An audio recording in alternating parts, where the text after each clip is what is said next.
First lesson जो मैंने सीखा है that is knowing your self is very important.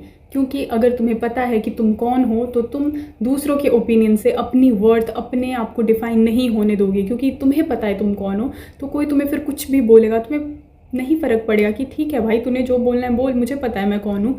तो दैट इज़ वेरी इंपॉर्टेंट। और ये चीज़ तभी आ पाएगी तुम में जब तुम्हें पता होगा तुम कौन हो। नहीं तो तुम, अगर तुम्हें अपने बारे में नहीं पता होगा तो तुम दूसरों की जो भी ओपिनियंस है, दूसरों की जो भी बातें हैं, वही अपने सच मान लोगे कि अच्छा ये इंसान ऐसा बोल रहा है तो मैं ऐसा ही होऊंगा, ये वैसा बोल रही है तो मैं वैसा ही होऊंगा। तो इसीलिए तुम्हें अपने बारे में पता होना चाहिए। जब तुम्हें अपने बारे में चीज़ें पता होंगी तो 1000 ओपिनियंस नहीं मैटर करेंगे, तुम दूसरों के ओपिनियन से इतना अफेक्ट नहीं होगे। सेकेंड लेसन है trust your instincts, trust your gut feeling. अगर तुम्हें अंदर से ऐसा फील हो रहा है कि नहीं ये चीज़ शायद सही नहीं है, ये इंसान शायद सही नहीं है, ये लोग शायद सही नहीं है, तो ट्रस्ट करो उस चीज़ पे। और उसके लिए मतलब ऐसे लॉजिक्स ढूंढने मत जाओ कि नहीं यार क्यों, अभी तक इसने कुछ किया तो है नहीं, अभी तक ऐसा तो कुछ हुआ है नहीं, या फिर कोई लॉजिक तो इस चीज़ का बन नहीं रहा है। लॉजिक्स पे मत जाओ। If you are having a feeling, if you are having a gut feeling कि नहीं ये चीज़ सही नहीं है, ट्रस्ट दैट फीलिंग और उसके हिसाब से चलो। Because the price you will pay for ignoring your gut feeling is very much high. और मतलब तभी तो वो गट फीलिंग है ना, कोई लॉजिक नहीं है, कुछ नहीं। अगर तो लॉजिक होता तो तुम्हें सामने दिख रहा होता, तुम कर लेते उस चीज़ को सही।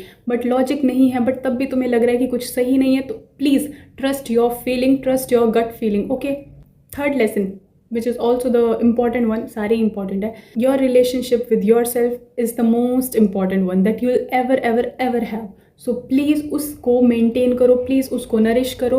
क्योंकि जब तुम्हारे साथ बॉन्ड स्ट्रांग होगा ना तो लाइफ बहुत सारी चीज़ें मुंह पे फेंक के मारेगी तुम्हारे साथ। जब तुम अपने साथ हो तो तुम अपने आप को उस सिचुएशन से बाहर निकाल लोगे, तुम किसी और का वेट नहीं करोगे, तुम किसी और पे डिपेंड नहीं होगे।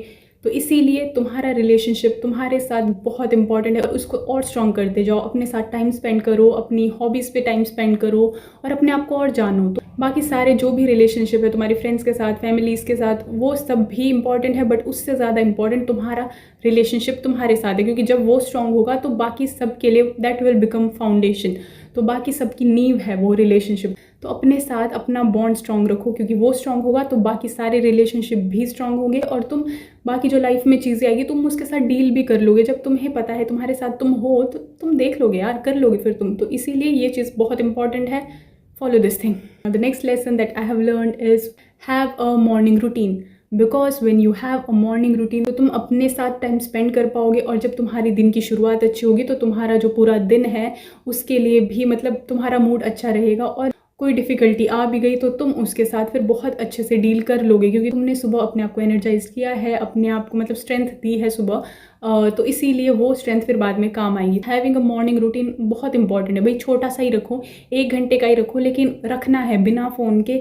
1 घंटा तो होना चाहिए सुबह। तुम सीधा ऐसे हड़बड़ी में नहीं जा सकते हो कि कॉलेज चले गए, स्कूल चले गए, हो गया नहीं। तो सुबह का 1 घंटा, सिर्फ 1 घंटा, 24 घंटे में से सिर्फ 1 घंटा तो दे सकते हो सुबह। और जब उस 1 घंटे के इतने फ़ायदे हैं तो क्यों ना करे इंसान, मतलब करो, प्लीज़ करो। 7 ही दिन के लिए ट्राई कर लो, तुम्हें एक्चुअल में चीज़ें फील होने लगेगी। नहीं हुई तो छोड़ देना फिर, बट एक बार ट्राई तो करो। तो हैव अ मॉर्निंग रूटीन मैंने भी अभी स्टार्ट किया, तो इसीलिए ये लेसन मैंने 2025 में ही सीखा है। तो please start having a morning routine. Last point but not the least, obviously it is also important, it is actually important, have a strong relationship with God. Solid मतलब ज़बरदस्त रिलेशनशिप। अपनी सारी प्रॉब्लम्स उनको बताओ, मतलब उनको सब पता है, बट तुम्हें फिर भी अपने सारे दुखड़े उनके सामने रोने हैं, तुम्हें अपनी सारी चीज़ें उनके सामने बोलनी है। बिकॉज तुम्हारा मन एक तो हल्का होगा, तुम एक्सप्रेस कर रहे हो। अगर तुम किसी और के सामने एक्सप्रेस नहीं कर पाते हो या कोई तुम्हारे पास नहीं है जिसके साथ तुम चीज़ें शेयर करो, तो ये तुम्हें उनके साथ करनी। ये मेरे अंदर का साइकोलॉजिस्ट जा गया है अभी। क्योंकि एक तो ऐसे होगा तुम उसी टाइम पे जब तुम एक्सप्रेस कर दोगे, रिप्रेस नहीं करोगे, सप्रेस नहीं करोगे अपने इमोशंस, तो वो बाद में जाके प्रॉब्लम्स नहीं क्रिएट करेगी। सेकंड चीज़ है, जब तुम्हें पता है तुम्हारे पास कोई ऐसा है जो तुम्हारी प्रॉब्लम्स सुन रहा है तो तुम्हें अच्छा फील होता है, तुम ऐसे स्ट्रेस्ड नहीं फील करोगे। और मोस्ट इंपॉर्टेंटली तुम्हें पता है कि वो चीज़ें सॉल्व कर लेंगे। जब तुम्हें ऐसा होता है कि ठीक है भगवान है, वो देख लेंगे चीज़ें, वो तुम्हारे लिए चीज़ें सॉल्व कर लेंगे, तो तुम्हारा आधे से ज़्यादा बोझ ऐसे हल्का हो जाता है कि कोई है और वो देख लेगा, अब मुझे टेंशन लेने की ज़रूरत नहीं है। तो जो हो रहा है होने दो, and everything happens for a reason. ये सारी चीज़ें फिर तुम ऐसे इस तरीके से पॉजिटिव वे में सोचने लग दो, उनके साथ और ज़्यादा टाइम स्पेंड करने लगो और मतलब तुम्हें फिर और फेथ होने लगेगा। तो अगर फिर तुम्हारी लाइफ में प्रॉब्लम्स होगी भी तो तुम उसको लेकर उतना स्ट्रेस नहीं होगी, उतना टेंस्ड नहीं होगी, क्योंकि तुम्हें पता है कि कोई है ऊपर और जो सारी चीज़ें सॉल्व कर लेगा। तो have a strong and solid relationship with God. So these all are my points, my lessons that I have learned from 2025. If you have learned something new from 2025, please comment it down. I would love to know it. And thank you so much for watching.